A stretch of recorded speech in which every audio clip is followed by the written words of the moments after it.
Hello and welcome to another video. So I mentioned a few videos ago that I would have a Portal video coming, and here it is. So this is a artifact based PortalCraft deck, focusing mainly on the Maisha finisher. It's not a guarantee that Maisha is necessary. You can actually get around it just with the artifacts and the spam damage, but she is your primary win condition. If you can't win with her, you got to win with board pressure. They're your two options right now. I've seen variations that are ran that are using, of course, Omen, and they aren't bad. But personally, I did find this one quite good. It can be a bit stally sometimes. I definitely found that situation. Getting the Maisha combinations off with the augment and bestowals and stuff, not the easiest thing in the world to do, but not impossible. But either way, we are going to get right into it and check it out. So, kicking us off, we're going to be playing against Blood. I'm sure you guys are overseeing Blood matches by now, but they seem to be the most common, which means they take up the majority of my playtime and recording time as far as games go. So, of course, I try and include some of the better games that I can when I can. Sometimes I make do with what I've got, because some decks just aren't that good, but Blood just seems to be super common. So, kicking us off early, the mechanization is actually going to help us quite well generate early game artifacts. I like just generating straight up 1/1s, although sometimes generating the 4s are okay. Because sometimes Radiant Artifact is a legitimate win condition. I've actually seen it happen to myself before, going up against Artifact. So going up against Blood, I did prioritize damage. May not have been the right choice, but it felt right to me, so that's what I went for. We do have a Displacer bot here still, so that's fairly decent. We've also got the Magna Giant, which is a good card in this deck actually. I was surprised by how easy it was to generate value out of it. I didn't usually need to worry too much. I do wish Displacer had an Evo to pull another artifact though. I feel like that's all it was missing. It could have stayed a 5-drop. Having it down to 4 is good and all, especially if you're going second, but if it stayed as a 5-drop and instead got grab a random artifact card from your deck, that could have been absolutely way more impactful for combination plays. Since it would have basically a double tutor effect on it. And it wouldn't be the first card to have a double tutor effect. So it's not unrealistic. It's just, I think that would have been a lot more interesting as far as a card goes. One cost reduction though is still nothing to sneeze at. That's really good in the when you're looking at a 5 to a 4, that's pretty impactful. It's nearly as impactful as a 1 to a 2 change, or a 2 to a 1 change. Either way though, we're doing fairly well here. We've got the Augmentin going up again for another setup, getting some more draw out of it, getting some value going, getting the, of course, banishment because I don't want to deal with that right now. And really just setting up as much as I can on my board and trying to draw through my deck as consistently as I can. I did set up this, although I didn't go for the Evo. Probably should have, to be honest.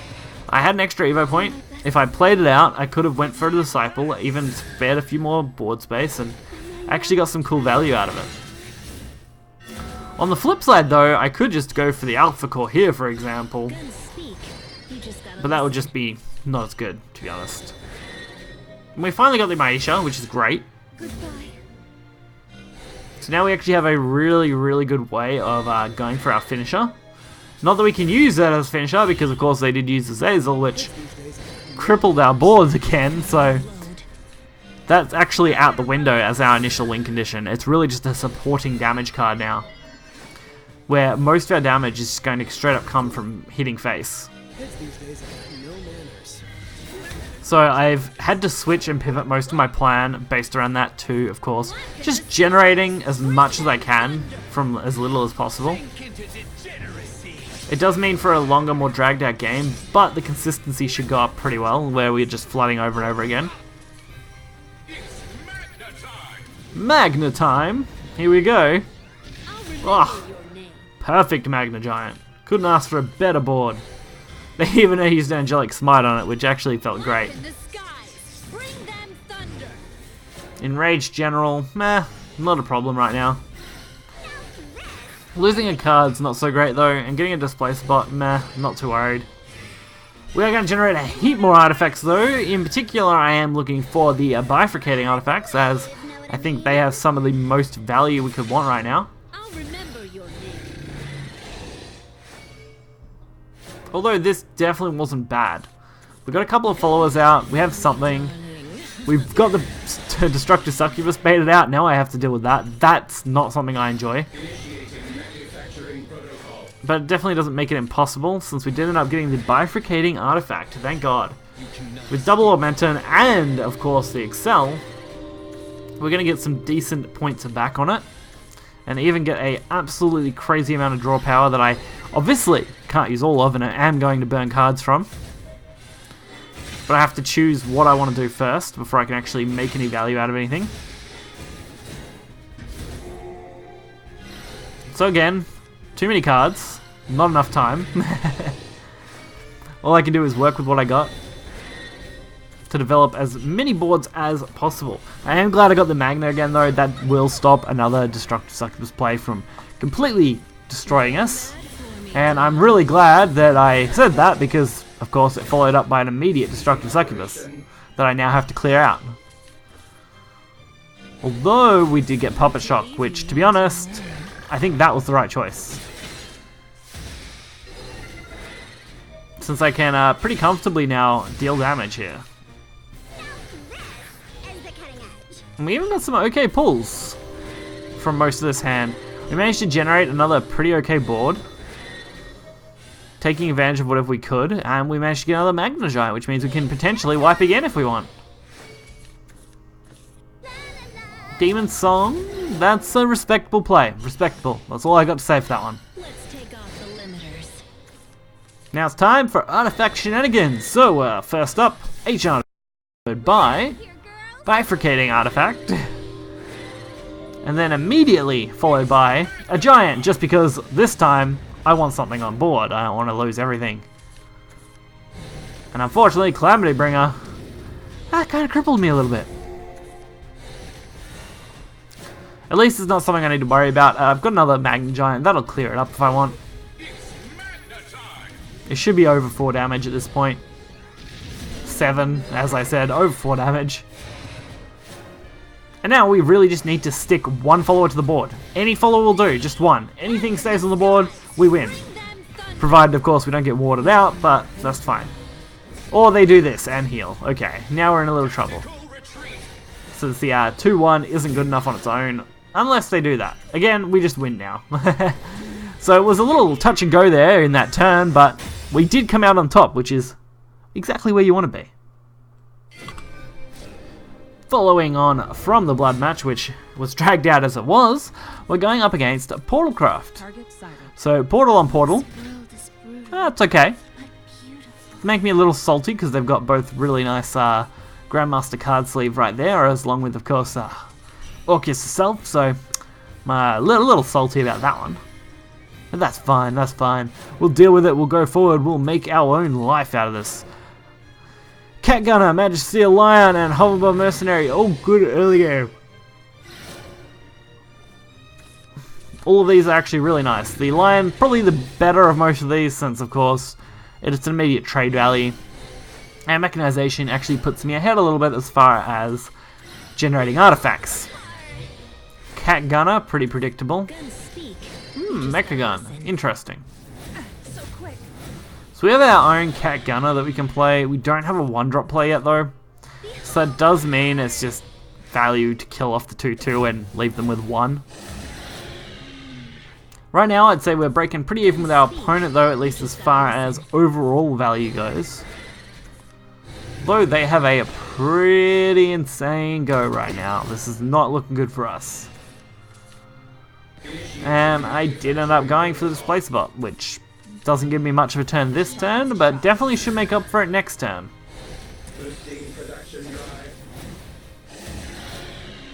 Now it's just a matter of seeing what our opponent has here. An Altarplane Onslaught, that's pretty good.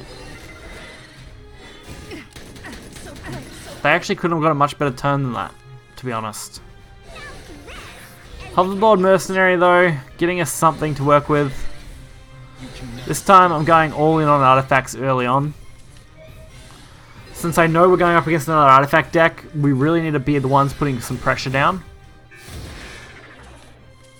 I did get another Augmented Bestowal, which means I can actually double draw now for every artifact I play, which I honestly kinda want. but at the same time kind of don't want. Nowhere to run. Because the Augmented Bestowal next turn would actually be more valuable, so saving it, probably the right move, or maybe not, considering we did actually clean out our hand pretty well.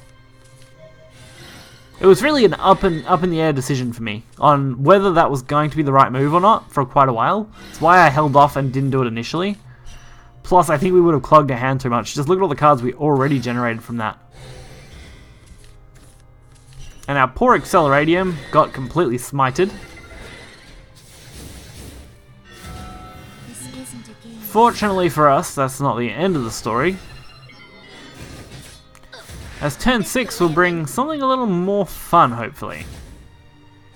The burning of the mechanization is a little hurtful. We do get a full board,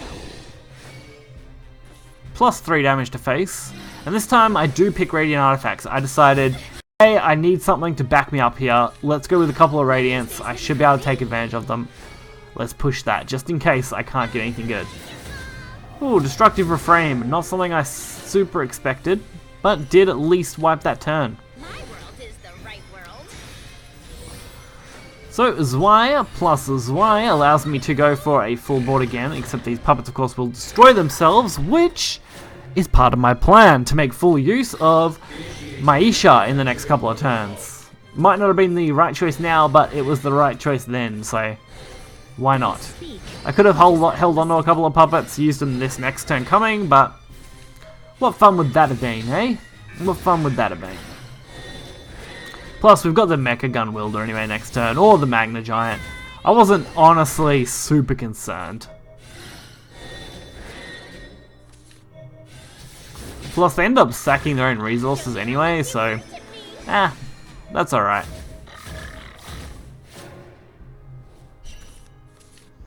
We got the Mecha Gun Wielder now. Let's go for it and get what we can. We only lose 1 play point for playing that, which is alright. We're actually going to take out most of this board without any issue, which is surprising, to say the least. I think all we leave up is a Mecha Gun here. Well, we actually get to keep up our own Mecha Gun and our own 2-1, so I think we come out on top in that match. Another Omen of Destruction though.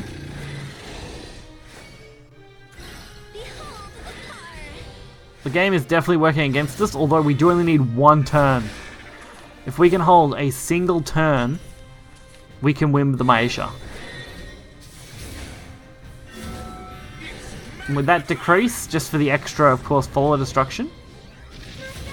Plus the fact that I can only deal 2 damage apparently with Magna. So it definitely worked out. They went for their own Maisha. The only problem for them is the fact that we put up a ward. That's definitely not what they wanted to see.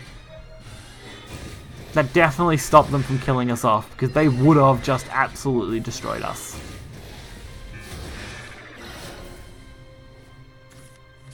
Fortunately for us, our Maisha is completely unblocked. And since we've still got 7 damage on board, we only need 10 anyway, but we're well and truly over that point. I mean, we're technically 7 over what it would be just a 1-hit bomb, but that's fine. So that overall was definitely a pretty solid run with this deck. It does a fairly good job, even if the games do get a bit dragged out at times, which that's okay. The alpha cores work fairly well for generating artifacts and of course getting those play point recovery, so you could potentially do Maisha even earlier with of course the right setup. If you set up say 2 alpha cores before a Maisha play on 7, you set up a Augmented Bestowal with an artifact or something, potentially, you know, get that Evo going off, you could easily get the Maisha to go off. It would just take a lot of setup and a lot of time and resources that you just don't usually have, so Maisha definitely tends to come out later. If you guys did enjoy this video though, be sure to like button and subscribe. You'll find the deck list in the description below. Until next time guys, see ya.